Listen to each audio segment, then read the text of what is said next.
안녕하세요. 반갑습니다. 카드라 통신의 국세경력세무사 민쌤입니다.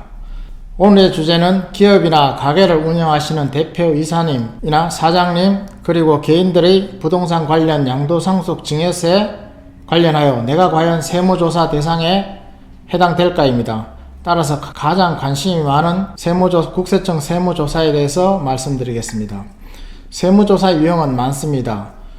세무조사 대상자 선정은 정기선정과 비정기선정이 있습니다. 먼저 정기선정 사유에 대해서 여러가지가 있으나 대표적인 것만 말씀드리면 매년 신고하는 납세자의 신고 내용에 대하여 정기적으로 신고 성실도를 분석한 결과 신고 불성실 혐의가 의심되는 경우입니다. 성실도 분석은 전산 시스템을 활용하여 세금 신고 상황 등을 종합적으로 평가합니다.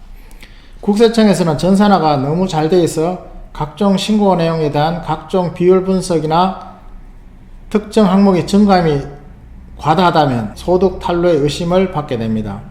또한 최근 4하 과세기간 동안 동일 세무조사를 받지 아니한 납세자에 대하여 업종, 규모, 경제력 집중 등을 고려하여 신고 내용이 적정한지를 검증할 필요가 있는 경우에 정기선정 대상이 됩니다. 정기선정의 경우 미리 납세자에게 세무조사 사전 통지를 합니다. 따라서 지방국세청이나 관할 세무서에서 세무조사 사전 통지를 받았다면 정기선정으로 보시면 됩니다. 정기선정과 비정기선정으로 설명드리기보다는 세무조사 선정 유형별로 쉽게 설명드리겠습니다. 첫 번째로 표본조사를 무작위 추출 방식으로 하여 정기적인 세무조사를 할 수 있습니다. 이 방식에 의하면 조그마한 업체도 세무조사를 가끔씩 받게 됩니다. 최근에 저희 기장업체는 아니었는데 실내 골프 연습장을 운영하시는 사장님께서 세무조사 통지서를 받은 적이 있는데 사장님 왜 나보다 매출이 큰 동종업종은 조사가 나오지 않고 내 매출이 적은 내 업체에 나왔냐고 불만이 많았는데 이러한 무작위 추출 방식에 의한 조사 유형 때문에 그렇습니다. 이 부분은 매출로 보는 것이 아니라 동종업종 중에서 무작위 추출 방식에서 선정하는 방법입니다. 두 번째로 매년마다 소득세나 법인세에 대해 사후 검증을 하고 있습니다. 즉 당해연도의 신고 내용이 적정한지를 검토하는 과정이라 볼 수 있습니다. 5월 달에는 소득세 신고하고 3월 달에 법인세 신고를 하는데 그 신고 내용에 대한 적정한지를 검토하는 과정이라 할 수 있습니다. 따라서 납세자가 소득세나 법인세 등 각종 세금을 신고한 후에 과세관청에서 사후검증 안내물을 발송하는 경우가 왕왕 있습니다. 신고 내용을 정밀 분석한 결과 불성실 혐의가 있으니 자진해 수정신고하라는 내용입니다. 신고 후에 안내물을 받은 납세자는 엄청난 부담을 느껴 대부분 납세자들은 과세관청의 지침에 따라 수정신고를 하는 실정입니다. 만약 사후검증 안내물을 받고도 수정신고를 하지 않으면 과세관청의 세무조사를 받을 확률이 높아질 수밖에 없습니다. 또한 무자료 거래, 위장, 가공거래 등 거래 내용이 사실과 다른 혐의가 있는 경우입니다. 국세청의 전산 시스템에 의해 갑자기 매출이 크게 발생하는 등 비정상적인 매출에 대해서는 항시 모니터링하고 있고 최근에는 실물 거래 없이 자료만 거래하는 자료성 거래가 많이 줄었으나 아직도 자료상 거래가 있는 것이 현실이고 이때에는 자료상 업체만 조사받는 것이 아니라 모든 거래 업체들도 조사를 받게 되고 가산세 또한 적지 않게 자료상과의 거래는 하지 마시기 바랍니다. 세 번째로 납세자에 대한 구체적인 탈세 제보가 있는 경우입니다. 최근에 가장 빈번히 일어나는 조사 유형인데요.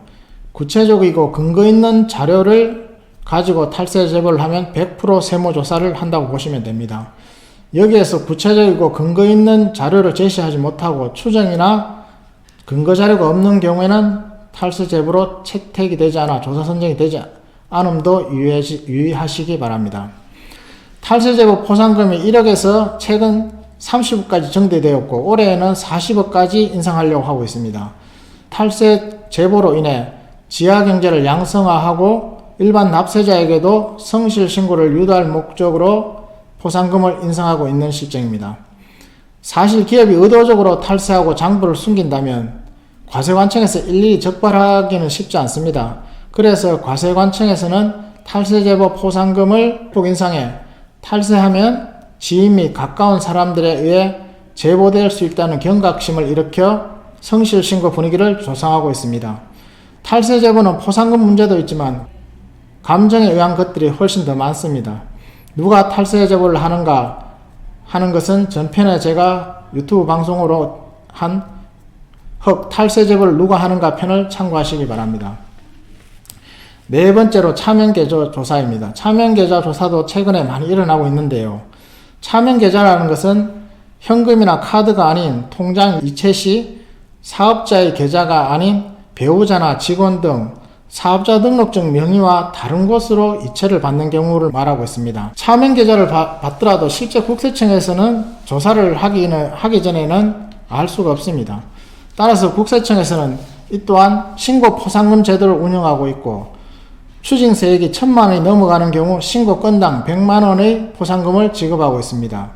자동차 매매상, 공구상가, 펜션 등 모든 업종이 적용이 되고 최근 세파라치들의 활동의 왕성한 부분이기도 합니다.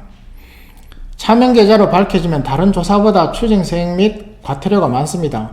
세금 누락에 따른 부가가치세, 종합소득세, 법인세는 물론 현금 영수증 발행 업종의 경우에는 2018년 12월 31일까지는 입금금액의 50%, 그리고 2019년도부터는 입금금액 20%가 과태료로 부과되고 있습니다. 아마도 누락액보다 세금 및 과태료가 더 많은 경우도 보아왔습니다. 과거에 서울의 유명한 성형외과 의사의 경우 세무공무원이 잠복 후 개인금고에 숨겨둔 고액의 현금을 추징하였는데 수십억 원이 부과된 경우를 보아왔고, 아마도 이런 경우가 발생하면 폐업 및 개인재산 압류, 그리고 그에 따른 공매로 치명적인 피해를 입고 또한 조세 포탈범으로 구속되기도 합니다. 따라서 차명계좌는 사용하시면 안됩니다. 다섯 번째로 PCI 시스템을 이용하여 선정하기도 합니다. PCI 시스템이란 소득과 지출을 비교 분석하는 시스템입니다. 예를 들어 과거 3년간 국세청에 신고된 소득은 10억 원이고 3년간 지출액, 예를 들어서 부동산 취득이나 카드 등 지출액이 20억 원이라고 가정하면 차액 금액 10억 원은 탈루소득으로 의심돼 세무조사 대상으로 선정하는 것입니다. 국세청에서는 지능적인 탈세에 대하여 항상 모니터링과 모든 직원들에 대해서 정보 요원화하고 관리하고 있고, 부족한 부분은 세법 개정을 통해 신속히 보완하고 있는 실정이고, 국세청의 전산 시스템은 거의 AI 수준으로 빅데이터의 선두주자라고 할 수 있습니다. 세무조사 선정에서 조사 과정까지 이 데이터들을 적극 활용하고 있습니다. 국세청은 납세자의 금융거래, 부동산 및 주식거래 내용, 사업소득 및 부가세, 법인세 신고 내용, 해외 출입국 내용, 해외 금융거래 내역, 가족관계 및 가구원 전체에 대한 소득 및 재산 변동사항 등을 모두 쉽게 볼 수 있습니다. 이러한 대표적인 사례가 PCI 시스템이라고 볼 수 있습니다. 이 사례에 의해서 실제 내 소득보다 부동산을 많이 취득하는 경우에 조사 선정되는 경우를 봤습니다.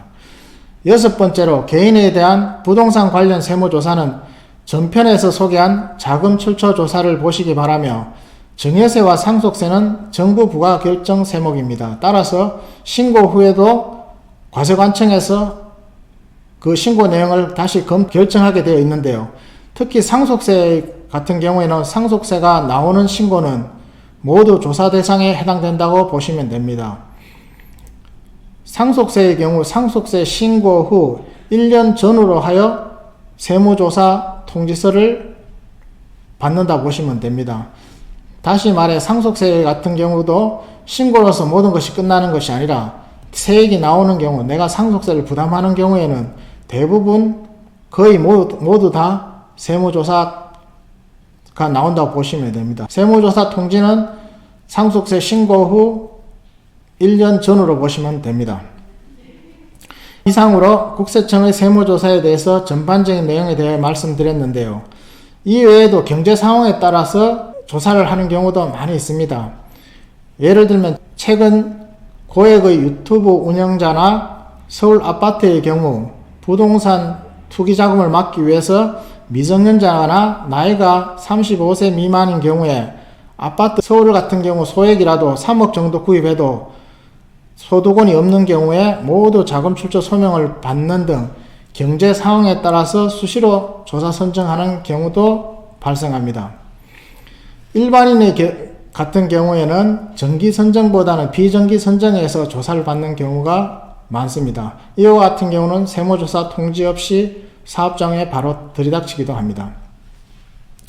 결론적으로 세무조사는 당하는 자의 입장에서는 매우 괴로운 일입니다.